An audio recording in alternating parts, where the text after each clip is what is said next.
Hi, friends! It's me, Blue Bubba, your royal storyteller. Today, I come from the village of Triskelion.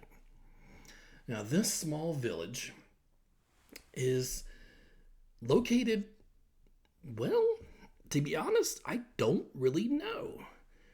I'm here within the Tavern of the Prancing Unicorn, and they've been nice enough to give me my room here, which I visit quite often. That's why I've got my knickknacks and my doodads and all that kind of good stuff. As long as I tell my tales, entertain guests, and that sort of thing. It's a good arrangement. This is a small town, a tiny town, a minuscule town. It barely has a blacksmith, but we get by. We have the basic needs, the basic wants, and we're surrounded by forests on either side. Now, we do have some nice farmland, so everybody lives within their means. But the strange thing is that it appears that no one has ever come to visit the town. And no one has really ever left either. And as the young adventurers are starting to grow up, that seems to become more and more peculiar. Now, within this town, we have all kinds of different types of individuals. We have, of course, humans, not unlike myself, but more, we'll say, fit. That's a good word for it, fit. We have dwarves. We have elves. We have half-elves. There's a few gnomes and halflings as well, and even a dragonborn or two. And they all get along great, as well as any can. And all of these groups of individuals have decided to go forth and explore. Some haven't come back. Some have died horribly, but 'tis the life of an adventurer. A few made, we'll call, uneducated decisions. That's a good word for it. Yes, uneducated. For instance, rule number 1 when exploring the town and the grounds around Triskelion is don't sleep in trees. Yeah. More than I'd like to admit, have tried this, and typically they fall out of them to their deaths. It's not a good landing, but these are lessons we all learn. There are a few people in particular that I do want to talk to you about. The first one is a young dragonborn. He is relative to a black dragon, and he goes by the name of Nevermore.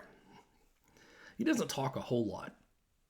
Apparently, the common language is difficult for him to get around his dragon-like mouth.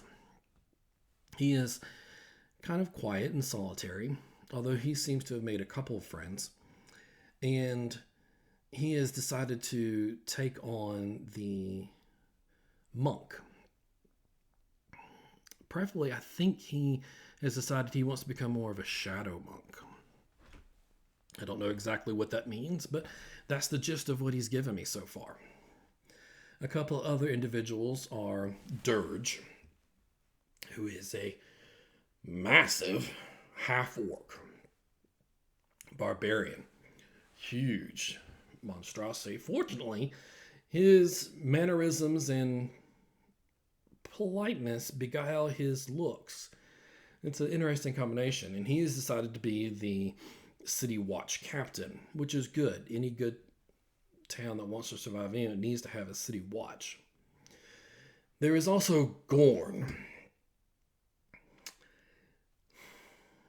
Gorn is a unique individual.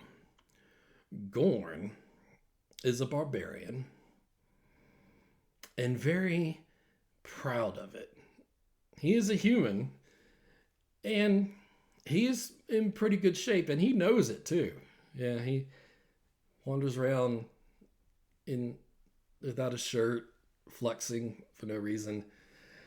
All in all, he seems to be a good individual. So we'll see how he works out. Then there's Arcanus. Arcanus is a young tiefling.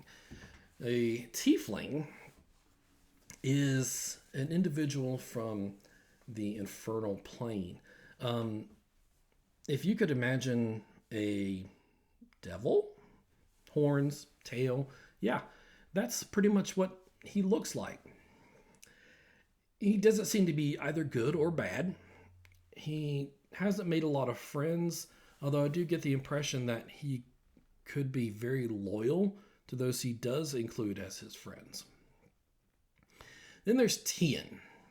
Tien is a cleric from the House of Gond, the one church within town.